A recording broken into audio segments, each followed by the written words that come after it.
انسان کے پاس اگر مال زیادہ ہو تو کیا اس کو پورا جانور ہی قربان کرنا لازم ہے یا ایک حصہ بھی لے لے کر اس کا واجب ادا ہو جائے گا، قربانی ہو جائے گی؟ دیکھیں، ایک ہے واجب ہونا کسی چیز کا اور ایک ہے اس سے بڑھ کر اس کا کرنا۔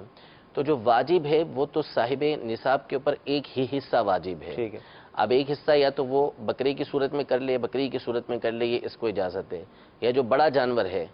اس میں چونکہ 7 حصے ہوتے ہیں تو اگر وہ چاہے تو پورا بڑا جانور کر لے، اونٹ وغیرہ جو بھی اس نے لینا ہے وہ لے لے، صحیح، اور اگر چاہے تو اس میں سے ایک حصہ لے لے۔ صحیح، ایک حصہ اس نے ادا کر لیا تو اس کا جو ہے وہ واجب، واجب ادا ہو گیا، یعنی اس کے اوپر جو شریعت کی طرف سے مقرر تھا وہ ادا ہو گیا۔ صحیح، لیکن چونکہ قربانی کا مقصد جو ہے وہ قربانی دینا ہے، صحیح ہے، یعنی قربانی سے یہ مقصد نہیں ہے کہ جو ہے وہ دکھاوا کرنا ہو یا اپنے اوپر سے ایک بوجھ اتارنا ہو، یہ نہیں، بلکہ یہ خاص حدیث پاک کے اندر ارشاد فرمایا کہ تمہارے والد ابراہیم علیہ السلام کی سنت ہے، اس کو خوش دلی کے ساتھ ادا کرو۔ صحیح، تو جتنا خوش دلی کے ساتھ ادا کریں گے اتنا ہی زیادہ اللہ کی بارگاہ میں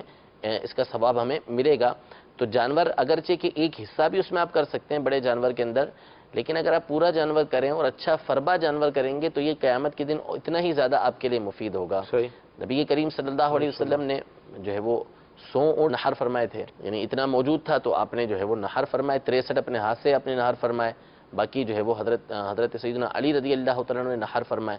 تو جتنا زیادہ کر سکتے ہیں، دکھاوا نہ ہو، اللہ تبارک و تعالیٰ کی رضا کے لیے ہو، تو جتنا زیادہ کر سکتے ہیں اتنا اچھا ہے، کریں اس کو، لیکن یہ کہ کم از کم اتنا ہونا کہ جس سے واجب ادا ہو جائے وہ ایک ہی حصہ ہے، وہ چاہے چھوٹے جانور کے اندر آپ بکرا وغیرہ ہے اس کو پورا ذبح کر لیں یا جو بڑا جانور ہے اس میں سے آپ ایک حصہ لے لیں۔